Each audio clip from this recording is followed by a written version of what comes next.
আজ মহাশিবরাত্রিতে পুজো দিতে চলে গেছিলাম একডালিয়ার শিব বাড়িতে। আমরা যারা সাউথ পয়েন্টে পড়াশোনা করেছি তারা বহু বছর ধরেই এই বাড়িটিকে চিনি। অনেকটা জায়গা জুড়ে বহু পুরনো এই বাড়িটার একদিকে রয়েছে শিব মন্দির। বাড়িটা পুরনো হলেও খুব ভালোভাবে মেনটেন করা। এই শান্ত স্নিগ্ধ পরিবেশে এলেই তাই মনটা বেশ ভালো হয়ে যায়।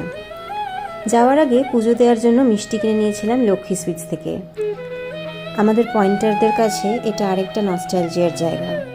একটা সময় ছিল যখন এই দোকানের মিষ্টি আমরা প্রায়ই খেতাম বা টিফিনেও নিয়ে যেতাম। মালাই টোস্ট বা চমচম এখানের মতো আর কোথাও এত ভালো পাওয়া যেত না। আজকাল ফিউশন মিষ্টির যুগে তাল মিলিয়ে না চলতে পারায় এই দোকানটার রমরমা অনেকটাই কমে গেছে, তবে মিষ্টিগুলো কিন্তু এখনও একই রকমের ভালো রয়েছে। মিষ্টি কেনা হয়ে গেলে আমি পুজোর ফুল, বেলপাতা, আকন্দর মালা, বেল ইত্যাদি নিয়ে পৌঁছে গেলাম শিববাড়িতে। অন্যবার শিবরাত্রির দিন এখানে সাউথ পয়েন্টের গার্ডিয়ানদের অনেক ভিড় হয়, তবে এবার রোববার পড়ায় বেশ ফাঁকায় ফাঁকায় খুব সুন্দর করে পুজো হয়ে গেল।